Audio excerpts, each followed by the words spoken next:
Once upon a time, fairy tales were horrible. Not boring horrible, not so cute you want to jump out the window horrible. Horrible like they defined it in the dictionary.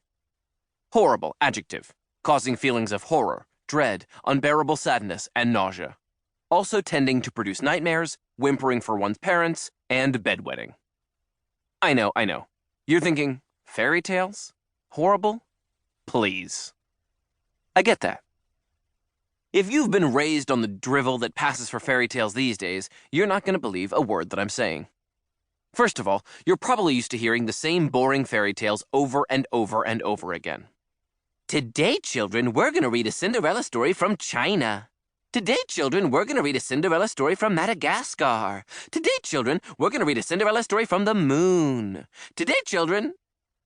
Second of all, those fairy tales that you hear over and over and over again aren't even the real fairy tales. Has your teacher ever said to you, "Today, children, we're going to read a Cinderella story where the stepsisters cut off their toes and their heels with a butcher's knife, and then they get their eyes pecked out by birds. Ready? Is everyone sitting crisscross applesauce?" No? She's never said that? I didn't think so. But that's what the real fairy tales are like. Strange, bloody, and horrible. 200 years ago, in Germany, the Brothers Grimm first wrote down that version of Cinderella, in which the stepsisters slice off pieces of their feet and get their eyes pecked out.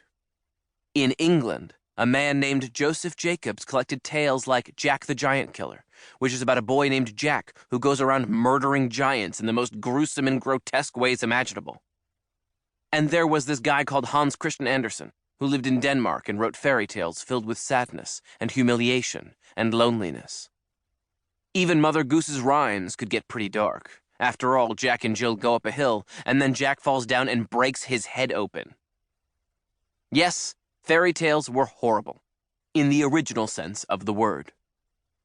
But even these horrible fairy tales and nursery rhymes aren't true. They're just stories, right?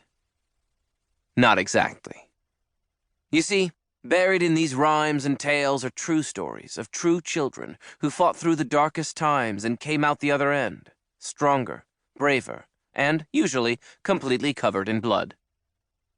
This book is the tale of two such children, a boy named Jack and a girl named Jill.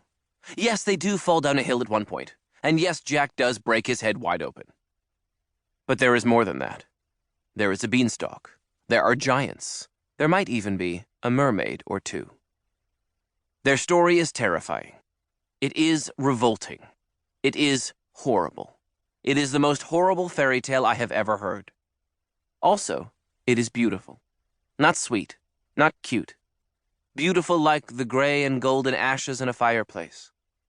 Or like the deep russet of a drying stain of blood. And best of all, it is true.